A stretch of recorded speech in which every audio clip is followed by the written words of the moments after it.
This video is brought to you by Squarespace. From websites and online stores to marketing tools and analytics, Squarespace is the all-in-one platform to build a beautiful online presence and run your business. Check out Squarespace through the link in the description below. More on them in a bit.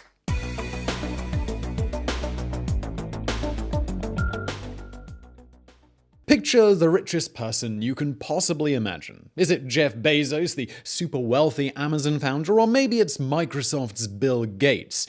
No matter who you choose, their wealth will still be peanuts next to the subject of today's video. Musa I was a man who's so wealthy that the true extent of his riches are almost indescribable. The ruler of the Malian Empire from 1312 AD to around 1337, Musa was a man whose life was built on gold. As king, he personally owned over half of the old world's known gold reserves. On a single trip through Cairo, he once spent so much that he caused the price of gold to crash, pushing Egypt into an economic slump. Imagine if Auric Goldfinger somehow mated with Scrooge McDuck to produce the wealthiest, blingiest figure in history. Well, that would be Musa I. But who really was this real-life King Midas, and where did his empire come from, and how did he amass so much wealth? Born in West Africa, Musa inherited his family's kingdom, only to expand it into a vast empire. At a time when Europe was a land of peasants and warfare, he managed to build a cultural powerhouse so great that it rivaled anywhere in the known world. A legendary figure in his time, often overlooked today, this is the tale of history's richest man.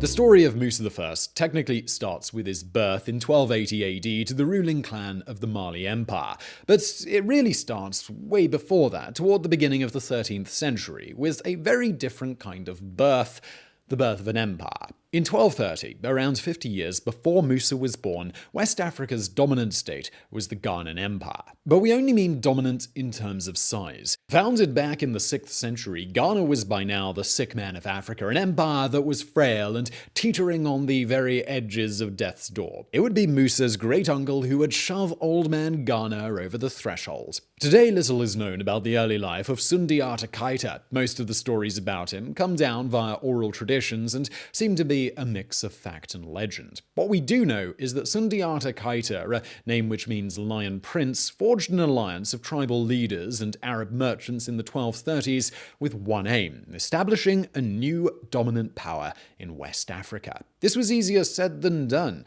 Although Ghana was disintegrating, there was already a rival poised to take its place. The kingdom of Soso was rising, and it was primed to dominate the region just as Ghana had once done. This meant any attempt by Sundiata to kill the dying empire might result in someone else getting all its riches. So Sundiata decided he'd just have to kill them both. In 1235, Sundiata crushed the armies of Soso at the epic Battle of Krina. That done, he pivoted and attacked Ghana, capturing its capital in 1240. In the aftermath of Ghana's fall, Sundiata burned its capital to the ground, enduring over 6 centuries of history. From the ashes, he built a new superpower, the likes of which Africa had never seen. The basic structure of Sundiata's new empire was an assembly of West African warriors and Arabic traders subordinate to the supreme monarch, i.e. Sundiata. And we really mean subordinate. In this new empire, Sundiata's word was final. Only he was allowed to own gold nuggets, and every slave in his dominions was personally loyal to him and him alone.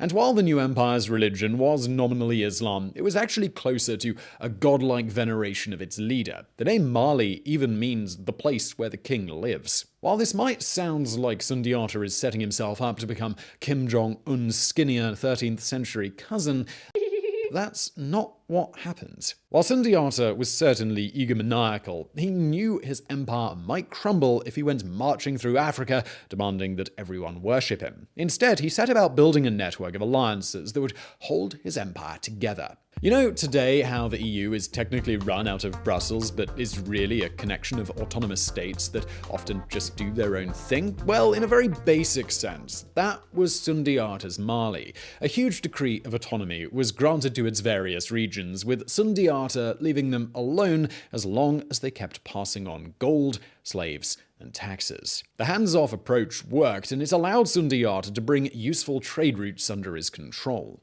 By the time the Lion Prince kicked the bucket around 1255, the Malian Empire was the largest Africa had ever seen. Yet even this superstate would only be a footnote in what came next. In just a few short decades, Musa was going to take his great-uncle's already pretty decent empire and make it truly great.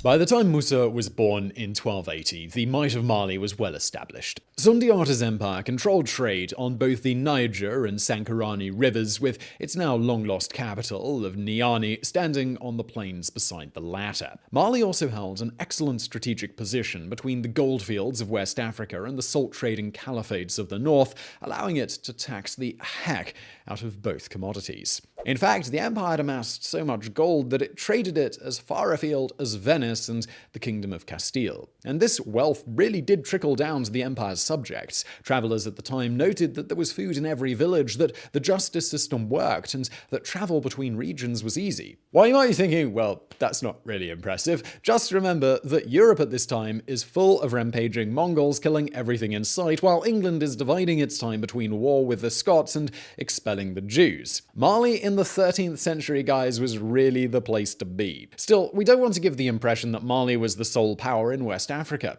At this stage, the river port of Timbuktu was still the most powerful and cosmopolitan city for hundreds of kilometers, where everything from ivory to textiles to spices were traded. You won't be surprised to hear that this made the rulers of Mali all sorts of jealous. But what were they going to do about it? Well, after Sundiata's death, Mali had passed on to a succession of rulers best described as being somewhere between mediocre and, well, solid gold dumbasses. If the Empire of Mali wanted to go down in history as more than just a product of a single man, it was going to have to start producing some decent rulers, like right now. Luckily, its greatest ruler was already waiting in the wings. Okay, great, we've established the worlds that he lived in, so now we can finally start talking about the man himself.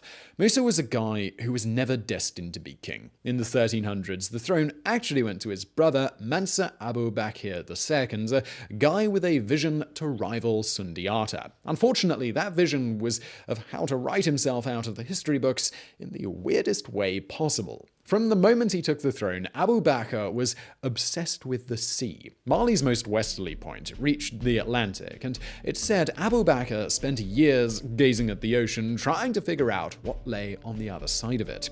Eventually, this obsession became a plan, which in turn became a bizarre reality. In 1312, Abu Bakr appointed Musa regent to reign in his name. Then he got on a ship at the head of a 2,000-strong fleet, and accompanied by tens of thousands of soldiers, women, and slaves, he set sail for the horizon. None of those 2,000 ships was ever seen again. Today, there are a very small number of academics who think Abu Bakr II sailed clear to the New World, that he initiated Africa's first contact with the Americas. But there is no archaeological evidence of this, and it seems rather unlikely. Although the Malians used ships, they weren't explorers, preferring instead to navigate up rivers and close to coastlines. When Abu Bakr vanished over the horizon, it's almost certain that the only thing he discovered was how it feels to die at sea. Back in Mali, Musa waited a few months for his brother to return, scanning the horizons for signs of the fleet. When he didn't, Musa had himself officially crowned Mansa Musa I. It was an opportunistic power grab, nothing more, a brother trying to outshine his older sibling. It was also the start of Mali's rise to greatness. Now, if you'd like to have your own rise to greatness, the best way to facilitate that is not sailing off into the distance or trying to start an empire. It's getting a website with Squarespace, and I want to tell you about them before we get into the rest of today's video. Now, two simple things. One, maybe you've got some idea for a website or a business or a YouTube channel or a podcast, something like that. Well, two, the only way to figure out if that's worth doing is to get it out into the world. And I know that can be daunting because it's scary to start new things, but not knowing how to set up a website is not an excuse. There are no excuses available with Squarespace. Squarespace allows you to create a beautiful website for whatever you're up to. If you want to sell something online, yes, do it with Squarespace. Or if you're starting a podcast, they handle all of that too. Doing a YouTube channel, well, obviously start the YouTube channel, but you're going to want a website to complement it. It all starts on Squarespace with a beautiful template that you can customize to your heart's content.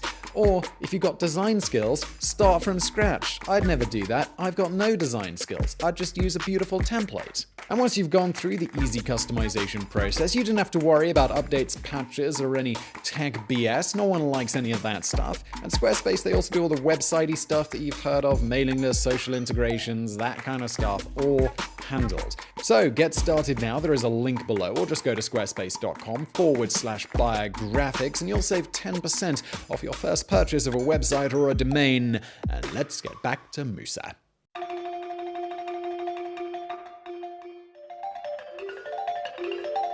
Remember how we said Sundiata's Mali was the biggest empire Africa had ever seen? Well, Musa wouldn't be content with just holding African records. He wanted to compete with the entire known world. Not long after assuming the throne, Musa raised an army of 100,000 men and 10,000 horses. He then headed out and conquered the living crap out of everything. Over the next decade or so, Musa managed to double Mali's size. Under his watch, the empire grew to include basically all of modern-day Senegal and the Gambia, plus parts of Niger, Mauritania, Mali, Burkina Faso, Guinea-Bissau, Guinea, and the Ivory Coast. By the time he was done, Mali stretched over 3,200 kilometers east to west, or roughly the distance from New York City to New Mexico. At that point, the only larger empire on Earth belonged to the Mongols. To consolidate his new lands, Musa divided his empire into 14 provinces and placed each under the control of a local farber. Like Sundiata, Musa gave his farbers a huge degree of autonomy, allowing them to preserve linguistic, religious, and ethnic identities in the newly conquered territories. But like Sundiata, he also made sure that the farbers' autonomy came at a price: gold. As much gold as they could get their grubby hands on. By now, Mali's borders encompassed half the world's known gold reserves, and Musa claimed all of this for himself. Along with taxes, tariffs, and slaves, he decreed that all gold not in the form of dust should go to him and him alone. Throughout history, there have been some incomprehensibly wealthy people. The Roman Emperor Augustus would be worth over $4.6 trillion in today's money. During his reign, the Chinese Emperor Shenzong of Song controlled up to 25% of global GDP. But not even these two combined could hold a candle to Musa I's gold-stuffed pantaloons. Yet, despite being so rich he could buy and sell Mr. Burns 10 times over, Musa was almost completely anonymous. Outside of West Africa, the Malian Empire was nearly unknown except to traders in a handful of European and Arabic cities. But if the rest of the world still thought of West Africa as nothing but jungle, they were about to get a very rude awakening. So we haven't made a big deal out of it so far, but you might recall us mentioning that Mali's official religion was Islam. Well, just like now, Islam in the 14th century was super hot on the Hajj, the idea that every Muslim should go to Mecca at least once in their lives. Malian kings before Musa had done so, but they tended to travel in small groups, befitting pilgrims. In 1324, Musa decided it was time to do his Hajj, but he was gonna do it in a group befitting not a pilgrim, but a king. And in particular, this king, the richest guy who ever lived. It was a decision that would cause a sensation. In July that year, Musa set off from his empire at the head of a caravan of 60,000 men. They were court officials, soldiers, traditional singers known as griots, merchants, camel drivers, women. There were 12,000 slaves and tens of thousands of sheep for food. 100 camels brought up the rear. And every single living thing was absolutely covered in gold. Imagine the archetype of a mid-90s West Coast rapper, barely able to move beneath his bling. Well, that guy would have looked underdressed next to even Musa's lowliest servant. Everyone was wearing gold brocade and luxury Persian silk. The first 500 slaves additionally each carried 3 kilos of solid gold. Each of the 100 camels was loaded down with 135 kilos of gold. Thousands of horses hauled the finest textiles in Africa. It was a cavalcade of wealth, a procession of such riches that it probably looked like a mobile Fort Knox. And when word of it finally reached Arabia and Europe, it was going to upend everything people thought they knew.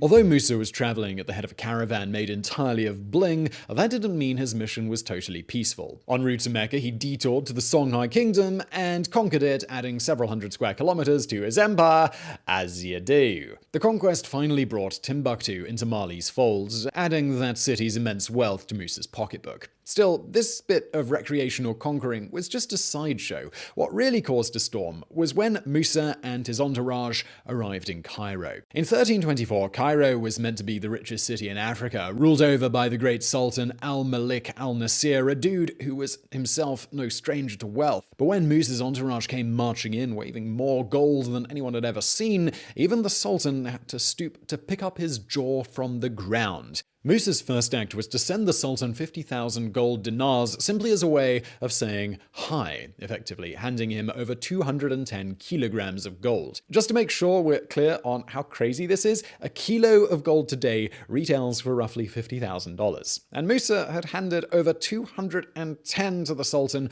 while basically saying, oh, it's just a little something to say thanks. Great city you've got here, by the way. But while you or I would probably be pretty darn excited to receive that amount of gold, in Cairo it actually caused a major diplomatic incident. After receiving Musa's gift, Sultan Al-Malik al-Nasir demanded the Malian king come over to meet him. But since this would involve Musa having to kiss the ground before the Sultan as a mark of respect, Musa refused. The standoff of essentially, I'm more important got so heated that it briefly looked like a riot was going to break out in Cairo. But in the end, Musa swallowed his pride, he went to the Sultan and he kissed the ground. In return, the Sultan opened Cairo to Musa as his personal playground. The Malians wound up staying 3 months in the city, living in a vast palace that the Sultan put aside for them. Every day, Musa would go out and wander the city of nearly 1 million souls, and every day he would hand out his gold like the nuggets were Tic Tacs. At the same time, his entourage were going through the markets, buying all the stuff that they couldn't get at home.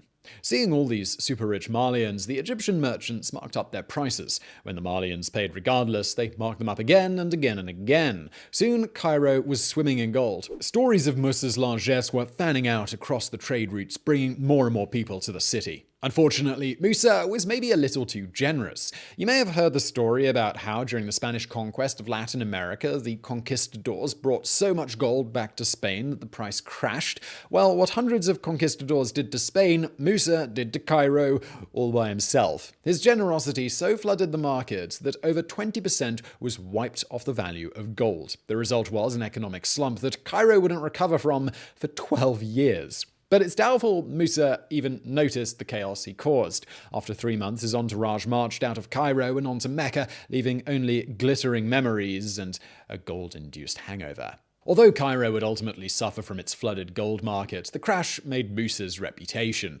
In Europe, people finally started hearing about the king who was so wealthy his supply of gold never ran out. From that point on, Musa's name would pass into legend.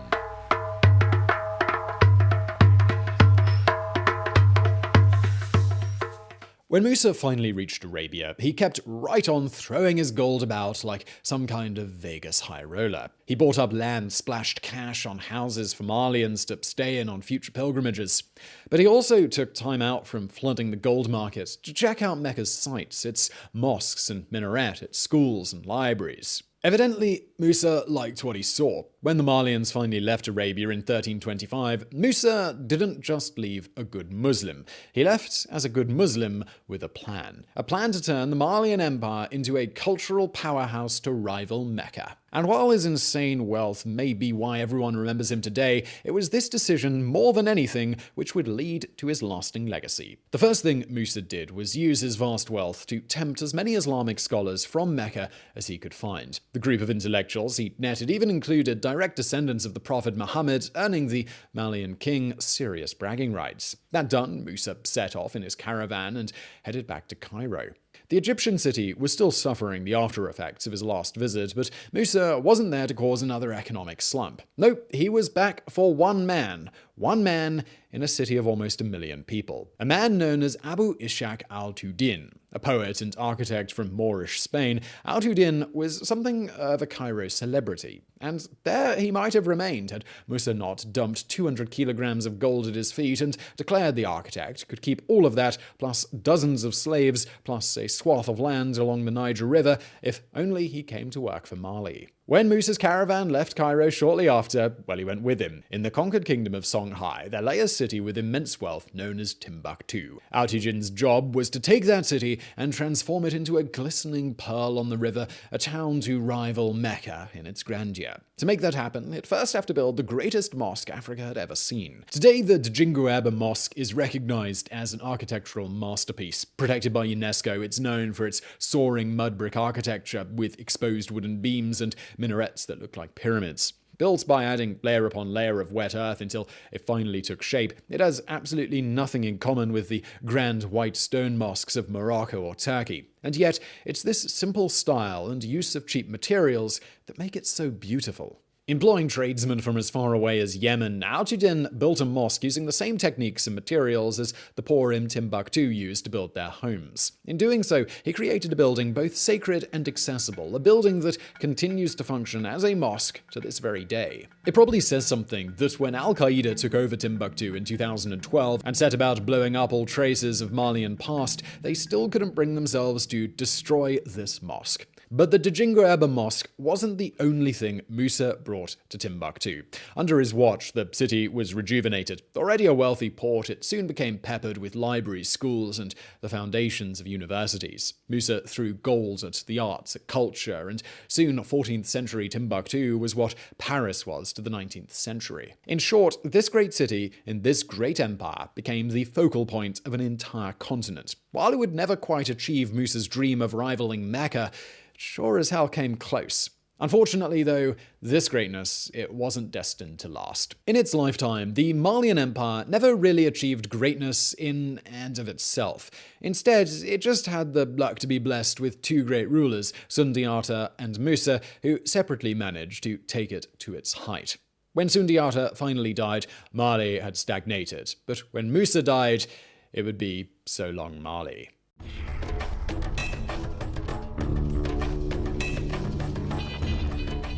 In 1337, Musa I passed away of natural causes. He left behind an empire at its height and a throne which would make anyone who sat on it the richest person in existence. And therein lay the problem. No one could decide who got to sit on that throne. Way back when Sundiata established his empire, he hadn't written into law the firstborn's rights of succession. This was fine when everyone got on and agreed who should be king, but when they didn't, it had only one painfully obvious outcome: civil war. In the wake of Musa's death, the Malian Empire began its depressing decline. Barely was the greatest Mansa in the grounds than various provinces split off or declared themselves in rebellion or got sucked into squabbles between would-be rulers. While Mali itself would survive over another century, it never again covered such an extent as in Musa's day. Never again made its ruler quite so wealthy.